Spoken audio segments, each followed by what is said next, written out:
बंगाल विधानसभा चुनाव के लिए 8 जिलों की 142 सीटों पर पिछले 2 घंटे से मतदान जारी है और इस बीच ममता बनर्जी और शुभेंदु अधिकारी दोनों कोलकाता की सड़कों पर नजर आ रहे हैं। ममता बनर्जी चुनाव आयोग पर सवाल खड़ा कर रही है, उनके पुलिस ऑब्जर्वर्स पर सवाल खड़ा कर रही है। दूसरी तरफ शुभेंदु अधिकारी ये कह रहे हैं कि अगर बंगाल में सनातनी लोग शरणार्थी नहीं बनना चाहते हैं तो ज्यादा से ज्यादा घर से बाहर निकले और वोट दें। कुल मिलाकर दूसरे चरण में वोल्टेज हाई है, बंगाल का सियासी पारा हाई है। पहले मैं आपको शुभेंदु अधिकारी का बयान सुनवाती हूं और उसके बाद ममता दीदी की बात। मैं अपील करूंगा, ज्यादा से ज्यादा वोटिंग कीजिए, शांतिपूर्वक तरीके से वोटिंग कीजिए।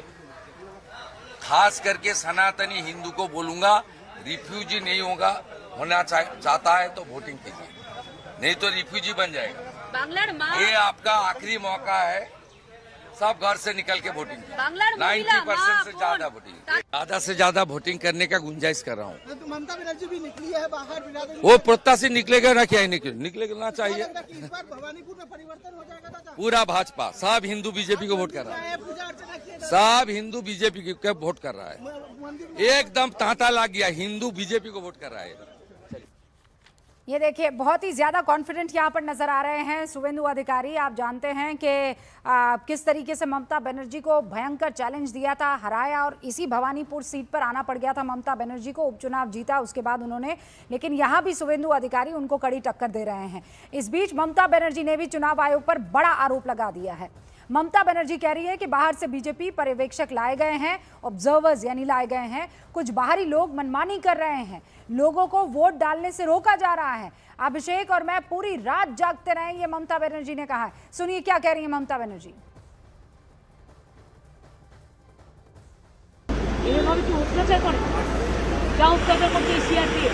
দেখো কোর্টের একটা অর্ডার আছে, ওই যে কোর্টের অর্ডার মানবো না, আমরা কন্টেম্প্ট অফ কোর্টের নোটিশ দিয়েছি।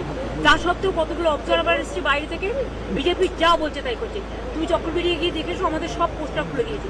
সব এইভাবে ভোট হয়, ভোট তো মানুষ দেবে, পুলিশ দেবে না, সিকিউরিটিও দেবে না। আর কয়েকজনকে নতুন নিয়ে এসছে, তারা যা ইচ্ছে করে যাচ্ছে, টেরোরিজম করছে এলাকায়, এরপরে তো চলে যাবে। यही बात ममता बनर्जी बांग्ला में कहती हुई नजर आ रही थी। अब मिथुन चक्रवर्ती वोट डालकर आ चुके हैं, कुछ कह रहे हैं, जरा सुनते हैं। নির্বাচন কর্তৃপক্ষকে আমার তরফ থেকে thank you very much for great success. এইবারের ইলেকশন খুবই ভালো হবে, I am very sure about. जिस तरह से चुनाव चल रहा है 90% হ্যাঁ বলুন।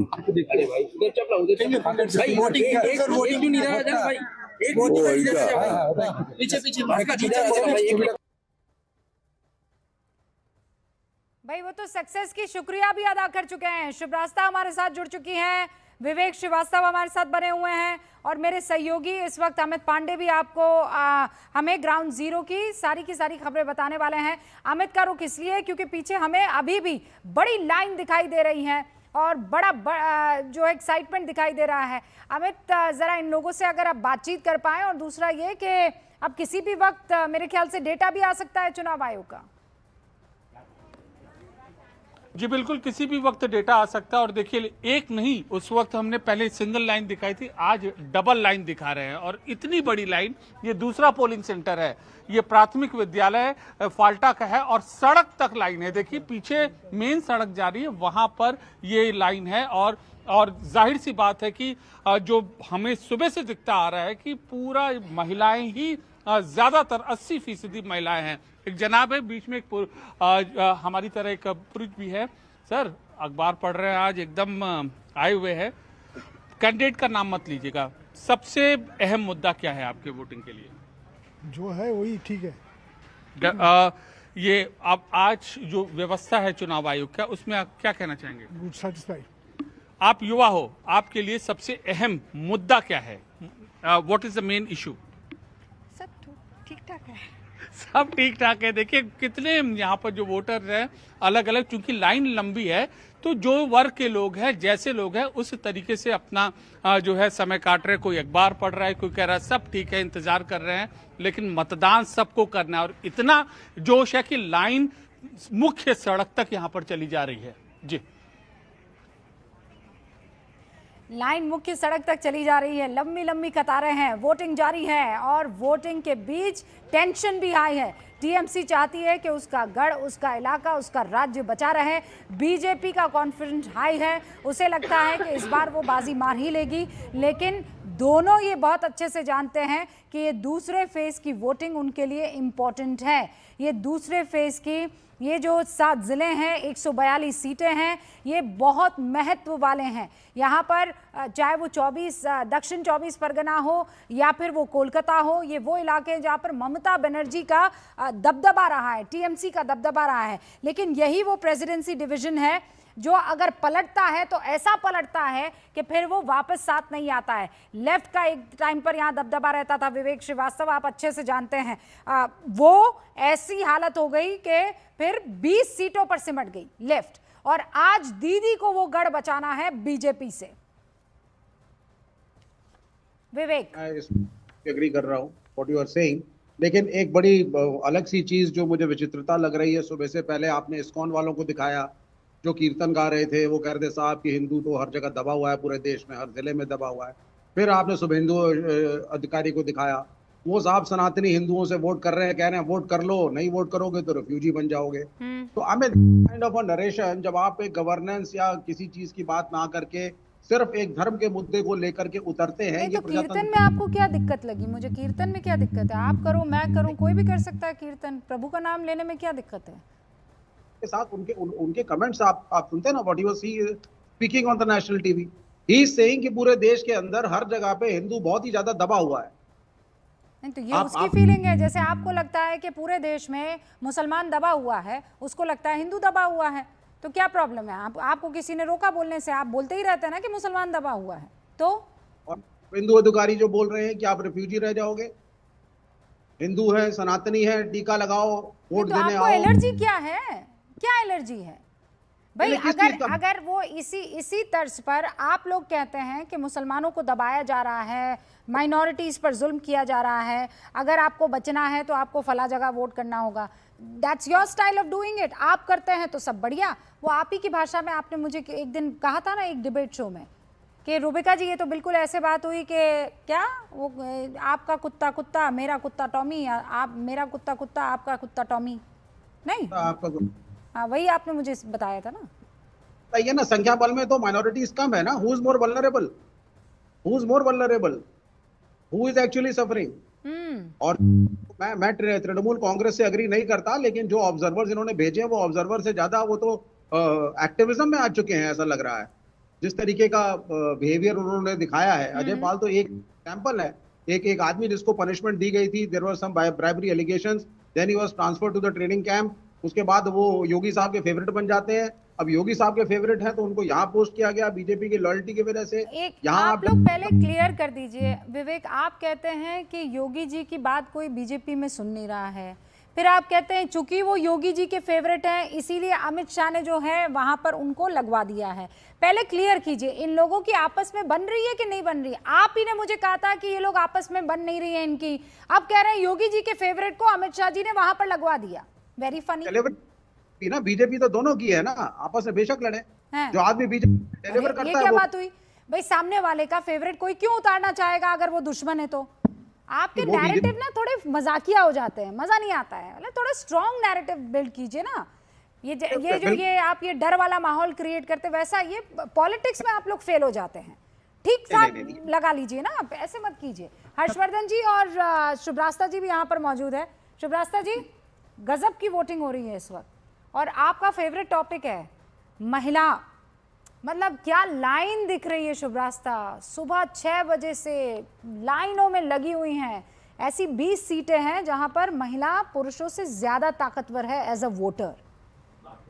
तो रूबिका जी, सबसे पहले गुड मॉर्निंग आपके व्यूअर्स को भी, सबको सुप्रभात। और ये बिल्कुल आप सही कह रही हैं, ये पहली तो जीत इलेक्शन कमीशन की ये है कि इतने चार्जेस और इतने एलिगेशंस के बावजूद भी बिल्कुल शांतिपूर्ण तरीके से मतदान शुरू हुआ है, बिल्कुल शांतिपूर्ण तरीके से लोग लगे हैं। अभी जो आपके चैनल पे जो कवरेज हो रहा था, आप देखिए यंग ओल्ड सभी तरह की महिलाएं लाइन में लगी हैं, वोटर्स लाइन में लगे हैं। ये बहुत बड़ी जीत है भारतीय लोकतंत्र की और बंगाली जो जनता है उसकी।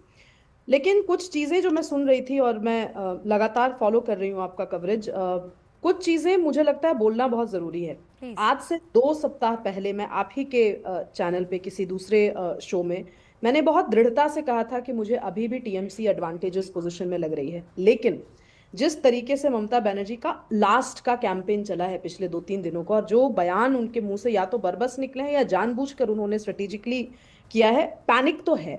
तो ये जो वोटर बेस जिसकी हम हर बार बात करते हैं वो इतना कॉम्पिटिटिव हो चुका है दोनों के लिए, टीएमसी के लिए भी, भारतीय जनता पार्टी के लिए भी। लेकिन ये क्लियर हो गया है इस चुनाव के अभी तक के जो हम रुझान देख रहे हैं उसमें कि बहुत ही कॉम्पिटिटिव टीएमसी वर्सेस बीजेपी चुनाव रहा। ये वाम और कांग्रेस बिल्कुल बाहर हो गई है इस पूरे नैरेटिव से। दूसरी चीज, जिसको ट्रेडिशनली बीजेपी अपना वोटर बेस मानती थी, वहां ममता बनर्जी ने अपनी वेलफेयर स्कीम्स के जरिए सिंध मारना शुरू किया है, और जिसको टीएमसी कहती थी कि ये हमारा अपना बेस है, वहां पे बीजेपी ने प्रतिस्पर्धात्मक तरीके से अपनी जो वेलफेयर की राजनीति है वो और हिंदुत्व का कंसोलिडेशन, इन दोनों के माध्यम से वहां सिंधमारी की है।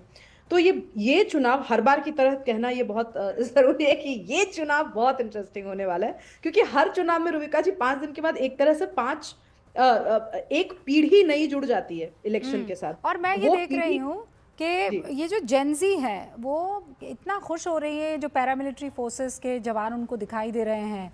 हर्षवर्धन जी, सुबह से हम अपने रिपोर्टर्स से ग्राउंड जीरो से जब बात कर रहे हैं, उनको बड़ा अच्छा लग रहा है, कह रहे हैं हम मज़े से वोट कर पा रहे हैं। हम आप सोचिए, आप ये उत्तर प्रदेश में कोई ऐसा कह सकते हैं मज़े से वोट कर पा रहे हैं, या राजस्थान में या मध्य प्रदेश में कि मज़े से वोट कर पा रहे हैं। मतलब वोट करना तो हम मज़े से ही जाते हैं, बढ़िया, वहाँ एकदम उत्साह होता है, तैयार श्यार होकर जाते हैं, खौफ में तो कोई नहीं जाता है। लेकिन पश्चिम बंगाल में ये सुनने को मिल रहा है कि आज हम आप मज़े से जा रहे हैं वोट करने, बड़ी अच्छी सुविधा लग रही है, ऐसा लग रहा है जैसे सच में। हम कहने के लिए तो आपके मेरे लिए सबके लिए आसान है भाई, मैं भी इस बार ग्राउंड जीरो पर नहीं जा पाई, लेकिन ग्राउंड जीरो पर जो मौजूद है उसे भी लग रहा है कि ये भय मुक्त जो है, this is the most important crucial point. नहीं रुबिका जी, मुझे तो एक बात नहीं समझ में आ रही है। देखिए, आपके साथ 3 लोग और हैं, आपको मिला के 4 हो गए, और 4 में से एक चेहरा पता नहीं क्यों उतरा हुआ है। वो पता नहीं क्या वो कहते हैं, कुत्ता टॉमी टाइप, भगवान जाने वो क्या है, लेकिन चेहरा उतरा हुआ, शक्ल देखिए। हंस दीजिए विवेक भाई, ऐसा क्या है, इतना भी क्या नाराजगी है। लेकिन आपने कहा कि विवेक श्रीवास्तव आज भ्रमित है, उसके पीछे बड़ी पक्की वाली वजह है। बंगाल में जो कम्युनिस्ट है उसको पता है कि ममता बनर्जी के राज में लोकतंत्र नहीं है, वो जिंदा नहीं हो पाएंगे। अगर ममता बनर्जी रहेंगी तो कम्युनिस्टों को वो खा पचा के खत्म कर चुकी हैं, कांग्रेसियों को खा पचा के खत्म कर चुकी हैं। कम्युनिस्टों और कांग्रेसियों को ये उम्मीद किससे है? भारतीय जनता पार्टी से। उनको लगता है कि अगर बीजेपी की सरकार आएगी, आपने अगर राहुल गांधी का बयान ध्यान से सुना तो उन्होंने क्या कहा? उन्होंने कहा ममता जी ने ऐसा बैड गवर्नेंस कर दिया है ना, इतना मुस्लिम अपीजमेंट कर दिया है ना,